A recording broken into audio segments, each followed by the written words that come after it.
ये फिटनेस के ऊपर इतना ध्यान देकर कोई फायदा नहीं है तुम्हारा। बैट पर तो तुम फूस की बम बन जाती हो। Who the hell are you to judge me? सुधर जाओ, अभी भी मौका है, वरना क्या कर लोगी तुम? जाओ जाओ, पहले अपना फोन हैंडल कर लो, उसके बाद अपना पति हैंडल करना।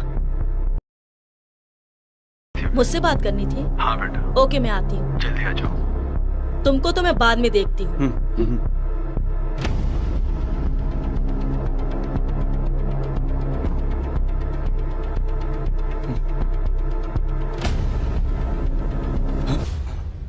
अरे कामनी जी, कुछ काम है क्या आपको? हाँ, मुझे तो बहुत काम है, पर तुम कहाँ जा रहे हो? अरे वो मुझे कुछ जरूरी काम था तो इसलिए मैं जा रहा था। हाँ हाँ, जाइए जाइए, बहुरानी मंदाकिनी के पास जा रहे हो ना? तुम उसके लिए मेरा हाथ छुड़ा रहे हो, जो अपने ससुर को ही अपना पति मानकर हर क्या कह रही हो तुम ये? अगर मेरी बात पर विश्वास नहीं हो रहा है तो खुद उससे ही पूछ लो। लेकिन हाँ, मेरी इस खबर का मुझे इनाम तो देते जाओ। लगता है इसकी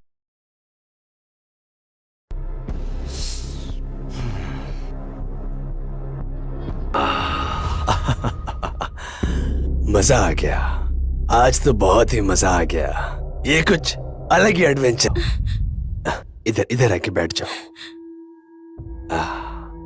देख, भले ही मैं तेरा सौतेला बाप हूं, लेकिन बात तो तेरी भलाई के लिए ही करूंगा ना। तेरी माँ ने मुझे सब कुछ बता दिया है, और जितना मैं समझा हूं ना, सारी गलती सुधीर की नहीं है, तेरी भी कुछ गलती है। मेरी गलती? लेकिन कैसे? देख, अगर मैं रोज तुझे उबली हुई दाल खिलाऊं तो एक न एक दिन घर के खाने से तेरा मन भर जाएगा। फिर तू क्या करेगी? तू रेस्टोरेंट में खाना खाने के लिए भागेगी। ठीक उसी तरह पति को भी खुश करने के लिए तुम्हें कुछ नया करना चाहिए। इसका मतलब सुधीर को नए नए खाना पका के दूं। धत पगली, कितनी भोली है तू। अरे भाई, नई चीज का मतलब ये नहीं है कि सगड़ी के ऊपर कुछ पका के नया खिलाना है। इसका मतलब है। अब ये क्या कह रहे हो पापा? देखो रामिया, मेरे बेटे के मरने के बाद एक तू ही तो मेरा सहारा है, और मैं नहीं चाहता कि तुम्हारा जीवन दुखों में कटे। इसलिए तुम्हें अपने आप को बदलना ही पड़ेगा। मैं कैसे क्या करूं, मुझे कुछ समझ में नहीं आ रहा है। ठीक है।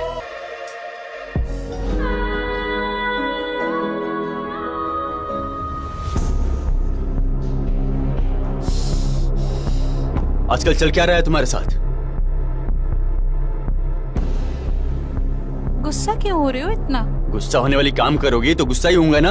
अरे मुझे पता है कि आपको मेरे और ससुर जी के संबंध के बारे में पता चल गया है, लेकिन इसका मतलब ये नहीं है कि अब मैं उनकी ही हो गई।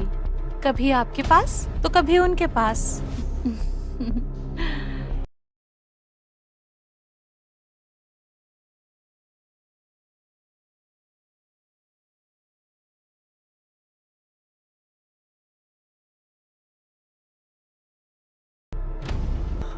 तो ये सब चल रहा है यहाँ पर। मुझे ना कुछ देर के लिए लग रहा था कि मैं तुम्हारे साथ बुरा कर रहा हूँ, पर तुम दोनों की ये हालत देखकर ना मन तो कर रहा है ना कि मैं तुम्हारा गला दबा दूं। पीछे हट। तुम भी बड़े भोले और बेचारे बनने की कोशिश मत करो। शुरुआत किसने की थी? तुमने। अपनी औकात में रह, वरना दूध में से मक्खी की तरह बाहर फेंक दूंगा। तुझे पता नहीं है मेरे में ताकत कितनी है, कहां तक पहुंच है मेरी। चल निकल। बड़ा आया शरीफ सादा।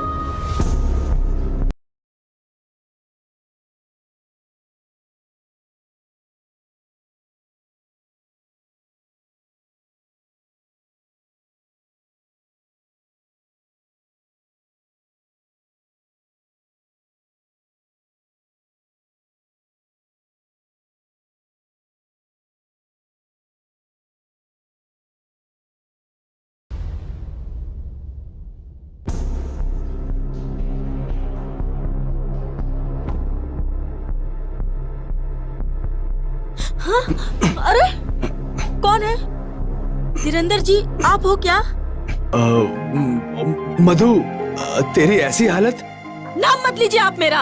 और तू मेरी बेटी हो के मेरे सुहाग के साथ ये सब करते हुए शर्म नहीं आई? मैंने सोचा था कि रिश्तों की मर्यादा मेरे जमाई और मेरे बहू ने मिलकर तोड़ा है। लेकिन यहाँ के रिश्तों का अदला बदली तो आप लोगों ने तोड़ा है। कि आप लोगों ने? मधु, ऐसा है, किसी आदमी के बहकने और फिसलने में अकेले आदमी का हाथ नहीं होता है। अगर उसकी पत्नी अच्छी हो ना, तो आदमी कभी भी ऐसा कदम नहीं उठाता है। आज मुझे पता चला आप ठीक ही नहीं हो। अभी देखो मैं आपके सामने क्या क्या करती हूँ।